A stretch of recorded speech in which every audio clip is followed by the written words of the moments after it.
All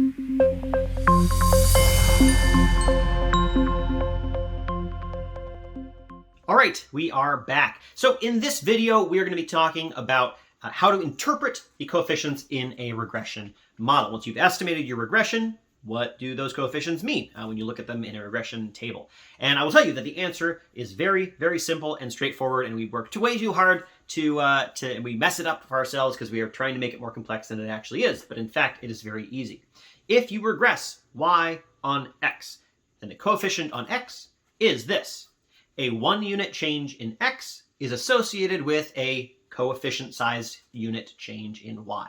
That is it. That is the mantra that you must keep in your head because it works in pretty much all scenarios when you're talking about regression coefficients and interpreting them.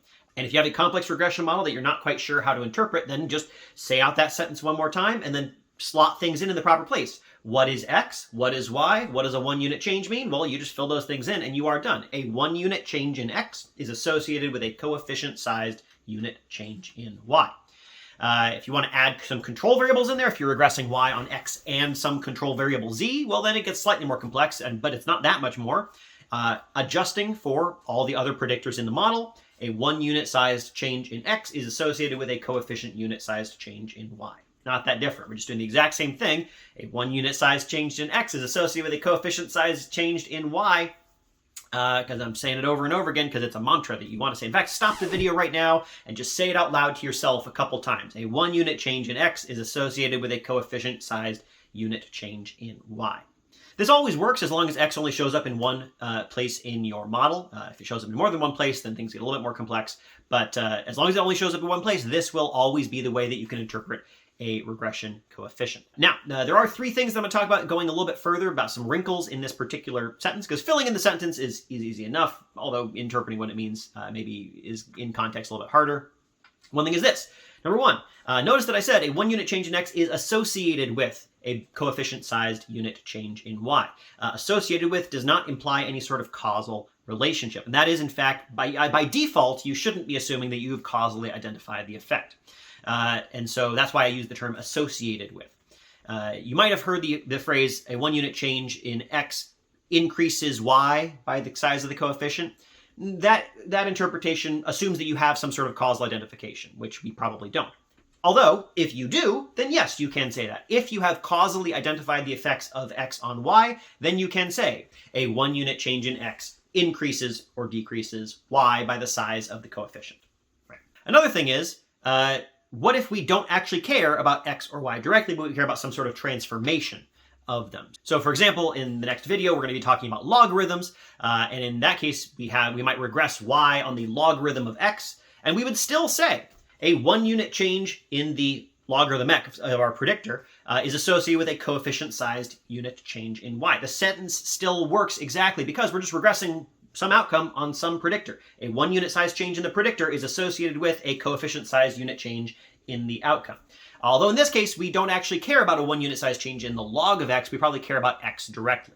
So the sentence still works. You can still fill in the blanks. You might need to do a little bit of work after the fact to try to convert that sentence into something that actually relates to the thing you're interested in. So there is that. Lastly, the times when that sentence does not work.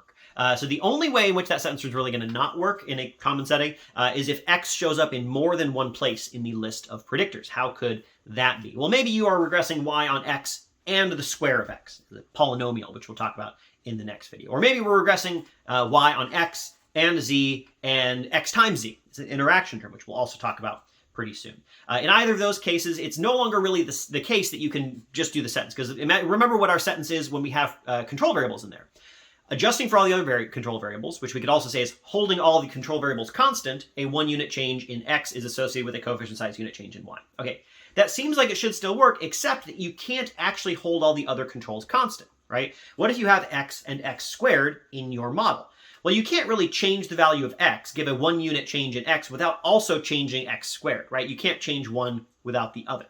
And so you have to be a little bit more complex in terms of how you interpret that way. Now, in those cases, it's not that difficult. You can just go to a different interpretation of regression coefficients, which is the derivative.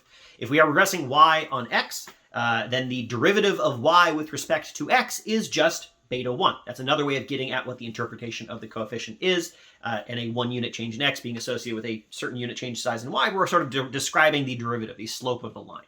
When we have a more complex regression model, when we're regressing y on x and x squared or whatever, we can do the same thing. We just take the derivative again. We take the derivative of y with respect to x. We will get some sort of calculation, and whatever that calculation is, which might have some sort of variable values in it on its own, that is the relationship between x and y. A 1 unit change in x is associated with a little calculation-sized unit change in y, where this calculation might include some multiple coefficients or some coefficients and also some variable values or whatever. All right, so that is how we can interpret a regression coefficient.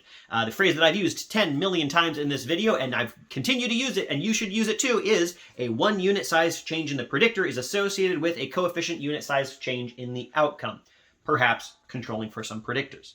And that is how you interpret a regression coefficient. Thank you.